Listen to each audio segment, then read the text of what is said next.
नमस्कार, तुम्ही ऐकत आहात वेणुध्वनी 90.4 FM KLE कनसू. आजच्या विशेष कार्यक्रमामध्ये मनीषा तुमचं स्वागत करते. आज आहे वर्ल्ड फार्मासिस्ट डे आणि यानिमित्त आपण फार्मासिस्टचा रोल काय असतो त्याबद्दल जाणून घेणार आहोत. फार्मासिस्ट आपल्यासाठी किती महत्त्वाचे असतात त्याच्याबद्दल आपण ऐकणार आहोत. ही माहिती देण्यासाठी माझ्या स्टुडिओमध्ये आहेत जयवंत साळुंके, जे एक सोशल वर्कर आहेत, फार्मासिस्ट असोसिएशनचे फाउंडर मेंबर आहेत आणि त्यासोबत बेळगाव जिल्ह्याचे रिटेल फार्मसी असोसिएशनचे ते माजी अध्यक्ष. सर, वेणुध्वनीच्या स्टुडिओमध्ये आपलं स्वागत आहे. नमस्कार. आज आपण फार्मासिस्ट डे बद्दल बोलतोय, तर सुरुवात तिथूनच करूया की फार्मासिस्ट दिवस हा का साजरा केला जातो आणि यावर्षीची थीम काय आहे. इंटरनॅशनल फेडरेशन फॉर फार्मासिस्ट ही स्थापना 1912 मध्ये झालेली, पण 2009 मध्ये इस्तांबुलमध्ये ज्या वेळेला फेडरेशनची मीटिंग झाली त्यावेळेला ठरलं की फार्मासिस्ट डे साजरा केला पाहिजे. बरं. मग तो सप्टेंबर 19 ते 25 म्हणजे फार्मासिस्ट वीक असतो, पण शेवटचा दिवस जो असतो फार्मासिस्ट डे साजरा केला जातो तो सप्टेंबर 25. मग तो जगभर साजरा केला जातो.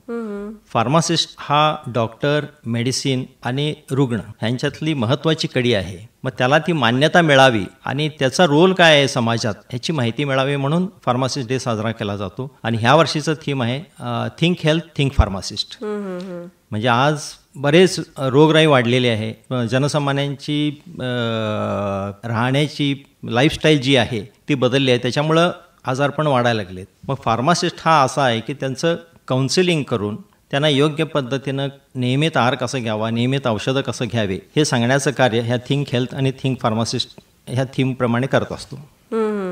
अगदी बरोबर सर, कारण बऱ्याचदा आपल्याला डॉक्टर सांगतात सगळं हे एवढं घ्या, तरी पण आपल्या लगेच ते लक्षात राहत नाही. आणि जेव्हा आपण मेडिकल शॉपमध्ये जातो तेव्हा सविस्तर व्यवस्थित त्यांना विचारतो आणि ती माहिती त्यांच्याकडून आपल्याला मिळते आणि मग आपण लिहूनही घेऊ शकतो, म्हणजे वेळ असतो तेवढा आपल्याकडं. तर औषधांबद्दल थोडंसं विचारेन सर, की औषधाचं योग्य प्रमाण आणि जे आपण साठवण करतो यासाठी कोण जबाबदार असतं. म्हणजे घरी गेल्यानंतर आपण परत ती वापरतो थोड्या दिवसांनी, कदाचित आपल्याला परत आजार तोच झाला की परत ते घेतलेलं मेडिसिन आपण वापरत असतो. तर हे म्हणजे बरोबर आहे की काय करावं नेमकं. हे सर्वथा चुकीचं आहे. का म्हणजे डॉक्टरने ज्या वेळेला डोसेज दिलं असतंय मग ते प्रत्येक मेडिसिनला एक ठराविक डोस असतो. आता अजिथ्रोमायसिन 5 गोळ्या असतात, मग ते 5 दिवसच घेतलं पाहिजे.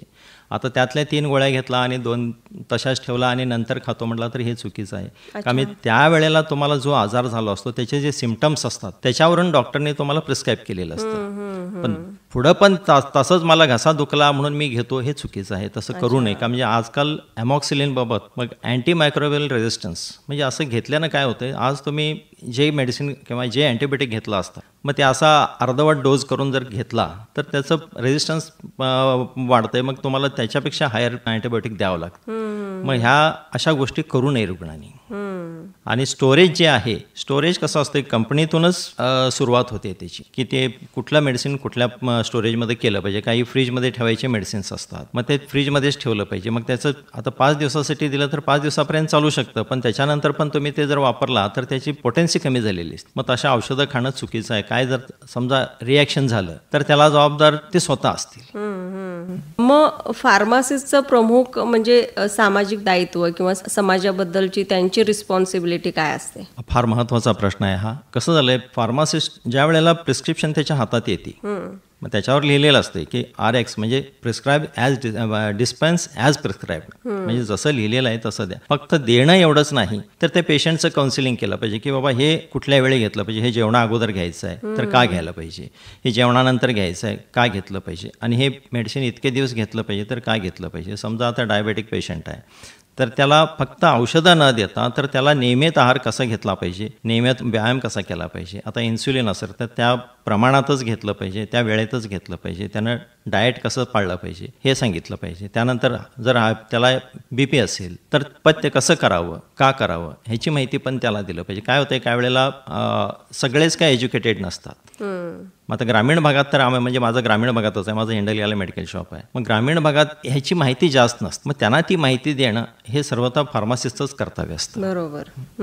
आणि शहरापेक्षा म्हणजे गावामध्ये याची खूप गरज आहे. हो, बऱ्याचदा सर म्हणजे एवढी सगळी माहिती आपण देऊन ठिकाणी काउन्सिलिंग करून किंवा डॉक्टरांच्याकडून सगळी माहिती घेऊन सुद्धा एक एकदा जे पेशंट असतात ते म्हणजे निष्काळजीपणा करतात किंवा काही कारणास्तव ते औषधं घेणं मिस करतात किंवा कधीतरी लक्षात आल्यावर घेतात, असं सगळं होत असतं त्यांच्यासोबत. म्हणजे बीपीच्या गोळ्या जर उदाहरणार्थ आपण धरू तर एक टायमिंग एखाद्या वेळेस ठेवत नाहीत, ते कधी लक्षात येईल त्यावेळी घेतली जाते ती, आणि मग ह्याच्यामुळं नक्कीच त्यांना त्रास होत असणार आहे. तर अशा वेळी सर म्हणजे औषधांच्या चुकीच्या वापराला थांबवण्यासाठी फार्मासिस्टचा रोल काय असतो? हा पण फार महत्वाचा प्रश्न आहे की बऱ्याचदा कसं होतंय, आज मला बरं वाटायला लागलंय, मी औषध का घेऊ, ही मानसिकता प्रत्येकाच्यात आहे. बरोबर. एज्युकेटेड मध्ये पण आहे, अनएज्युकेटेड मध्ये होय ना. की मला बरं वाटत असताना मी औषध काय घ्यावं. पण तसं न करता, का म्हणजे प्रत्येक डोसेज जे लिहून दिलंय ते त्या प्रमाणातच दिलेलं आहे, म्हणजे ते घेतलंच पाहिजे. आज आपल्याला भूक लागली, आपण अर्धवट जेवण करून उठत, हो ना, पोटभर जेवण करून उठतोय. अगदी तसंच औषधांचं पण आहे की ते संतुलित ठेवण्यासाठी. आता समजा बीपी तुमची नॉर्मल आहे असं आपल्याला वाटतं, पण ते नॉर्मल ठेवण्यासाठीच ती औषधं दिली जातात, वाढू नये परत म्हणून. जर असं सोडला मग त्याला बाकीचे आजार येतात, काही वेळेला ब्रेन हॅमरेज होऊ शकतंय किंवा पॅरालिसिस होतंय. मग हे डॉक्टरांच्या चुकी नाही तर पेशंटच्या चुकीमुळे होत असतं. आणि काही जणांना कसं आहे की त्यांना त्या गोळीनं बरं वाटलं म्हणून मी ती गोळी घेतो. होय ना, असं बऱ्याच ठिकाणी होत असतं. हो हो, की मला बरं वाटायला लागलंय त्या गोळीनं, तू पण तीच गोळी घे. हे कुणीही करू नये. सेल्फ डिस्पेन्स आम्ही पण करत नाही, त्यांनी पण करू नये. की बाबा जे घ्यायचं आहे तुम्ही डॉक्टरांच्या मान्यतेनेच त्यांना दाखवून सगळ्या तपासण्या करून घेऊनच त्यांनी लिहून दिल्यावरच औषधं घ्यावी, नाहीतर स्वतः आजाराला आमंत्रण दिल्यासारखं. बरोबर. मग समाजामध्ये सर फार्मासिस्टची महत्वाची भूमिका म्हणजे काय असते आणि काय असावी? फार्मासिस्टची भूमिका अशी आहे की ज्या वेळेला आपल्या हातात प्रिस्क्रिप्शन येते तर तो फक्त व्यवसाय म्हणून न बघता तर त्या पेशंटला त्या औषधांची किती प्रमाणात गरज आहे आणि का आहे, मग त्याला हे पटवून देणे सगळ्यात महत्वाचं आहे. तो भले नॉर्मल व्हायरल इन्फेक्शन असू दे किंवा बीपी असू दे किंवा डायबेटिक असू दे, कोणतेही आजार असू दे किंवा स्किन डिसीज असू दे. स्किन डिसीज 1-2 दिवसात कमी होत नाही, त्याला लेंग्दी प्रोसेस आहे, ते तेवढे महिने घेतलं पाहिजे. डॉक्टरांच्या सल्ल्याप्रमाणे ते घेतलंच पाहिजे. काय करतात डॉक्टर, दिले आज मला हे ट्यूब लावली की लगेच कमी झालं, मग आता 2 दिवस मी लावणार नाही, तो परत आतून वाढत राहत आहे. मग अशा घटना होत असतात. तर त्याच्यासाठी ही काउन्सिलिंग जी आहे ही प्रक्रिया फार महत्वाची. औषधापेक्षा काउन्सिलिंग. अच्छा. काउन्सिलिंगमुळे त्या पेशंटला ही औषधं का घ्यावी ह्याचं महत्त्व पडतं. औषधापेक्षा ह्या गोष्टी त्यांना महत्वाच्या ठरत असतात.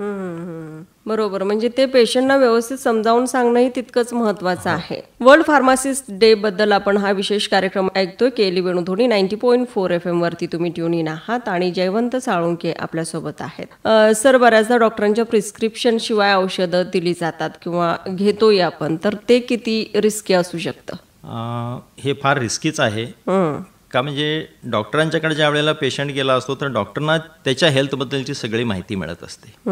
फार्मासिस्टनी म्हणून काउंटरवर कुठलेही औषधं म्हणजे शेड्यूलमध्ये जे येतात ती औषधं कधीही डिस्पेन्स करू नये असं सरकारी नियम पण आहे आणि त्यानं पण ते पाळलं पाहिजे. का म्हणजे काही वेळेला कसं होतंय, समोरच्या पेशंटला कुठलं मॉलिक्यूल चालतंय चालत नाही हे आम्हाला माहीत नसतं. बरोबर. एखाद्या वेळेला रिॲक्शन आलं तर त्याची सर्वस्वी जबाबदारी फार्मासिस्टवर येत असते. म्हणून ह्या गोष्टी त्यांनी करू नये.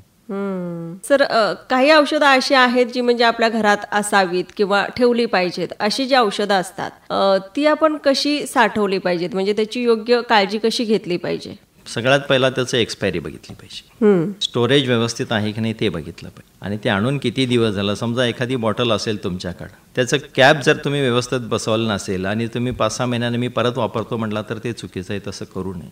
अच्छा. म्हणून मेडिसिन जास्तीत जास्त घरी ठेवू नये. ज्या वेळेला आपल्याला गरज पडेल त्यावेळेला जाऊन आपण घ्यावं.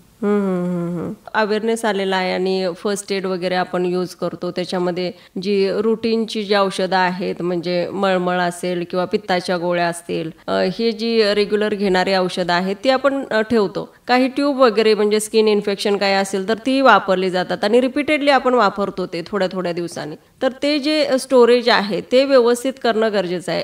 त्याच्यावरती लिहिलेलंच असतं, म्हणजे सूर्यप्रकाशापासून लांब ठेवा वगैरे. तरीही तुमच्याकडून काय सांगाल आणखीन? तेच म्हणून आपण ज्या वेळेला आणलंय ते पूर्ण ट्यूब संपवणे त्याच्यानंतर परत वापरू नये. समजा राहिलं अर्ध तर वापरू नये. का म्हणजे त्याच्यानंतर तुमचं इन्फेक्शन किती प्रमाणात आहे, कसं आहे ह्याची माहिती तुम्हाला नसते. आपल्याला वाटते की हा आता हे लावलं की बरं होईल, पण त्याचे साईड इफेक्ट्स काय असतात हे तुम्हाला पण माहीत नसतं. त्यामुळे तशा चुका करू नयेत. वर्ल्ड फार्मासिस्ट डे बद्दल सर आपण बोलतोय आणि आणखीन एक महत्वाचा प्रश्न विचारेन की लोकांच्या आरोग्यासाठी फार्मासिस्टचं योगदान कसं दिसून येतं आपल्याला? फार्मासिस्ट योगदान देत असतो, पण जनसामान्याने त्याला मान्यता दिलेली नाही किंवा सरकारने पण मान्यता दिलेली नाही. का म्हणजे कोरोनाच्या काळात बरेच हॉस्पिटल बंद होते. म्हणजे आजार वाढल्यामुळे सरकारनं पण बंद ठेवायला लावलेलं, पण त्यावेळी फक्त फार्मसीज ओपन होते आणि फार्मासिस्टनी बऱ्यापैकी काउन्सिलिंग केलं जनतेचं आणि आजारापासून कसं दूर राहावं ह्या बाबतीत माहिती दिली आणि जे कोविड पेशंट्स होते त्यांना घरपोच औषधं दिली. पण एवढं केलं असताना सुद्धा कोरोना वॉरियर म्हणून फार्मासिस्टना मान्यता दिली गेली नाही. त्याचं दुःख नाही आहे, पण कुठंतरी खंत आहे की ह्याला जनमान्यता मिळाली पाहिजे. का म्हणजे आज डॉक्टर सेवा देतात म्हणतात, नर्स सेवा देते, फार्मासिस्ट पण सेवा देत असतो, पण त्याचं बिझनेस पण कन्सिडर केलं जातं. हे जरासं पटत नाही आहे. आम्ही पण सेवाच देतोय, आमच्याकडून जमेल तेवढं. का म्हणजे आमच्यासाठी पेशंट किंवा जनसामान्याचं आरोग्य हे महत्त्वाचं आहे बिझनेसपेक्षा. मग त्यांनी सुदृढ राहावं, आरोग्यवंत राहावं, औषधापासून दूर राहावं ही आमची अपेक्षा असते. अगदी. कार्यक्रमाच्या शेवटी आणखीन आपण काय एखादा मेसेज देऊ की जे आपल्या घरी औषधं असतात किंवा आपण जे विदाऊट प्रिस्क्रिप्शन घ्यायला जातो फार्मासिस्टकडं त्या संदर्भात? शक्यतो ते करू नये.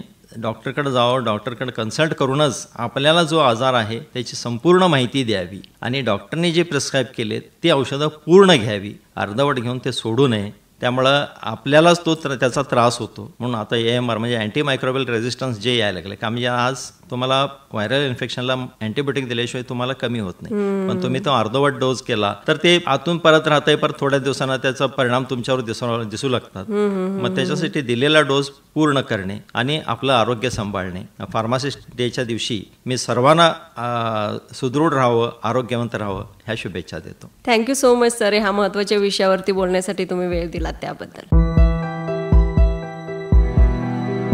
हा होता आजचा विशेष कार्यक्रम जो आपण केली वेणुध्वनी 90.4 FM वरती ऐकत होतो. जयवंत साळुंके आपल्यासोबत होते, जे एक सोशल वर्कर आहेत, फार्मासिस्ट असोसिएशनचे फाउंडर मेंबर आहेत आणि त्याचसोबत बेळगाव जिल्ह्याचे रिटेल फार्मसी असोसिएशनचे माजी अध्यक्ष होते. त्यांना आपण ऐकत होतो. कसा होता आजचा कार्यक्रम जरूर कळवा. त्यासाठी नंबर आहे 9019904904. मनीषा पुन्हा असेल एक नवीन कार्यक्रम घेऊन, पण तोपर्यंत तुम्ही ऐकत राहा वेणुध्वनी 90.4 FM KLE कणसू. नमस्कार.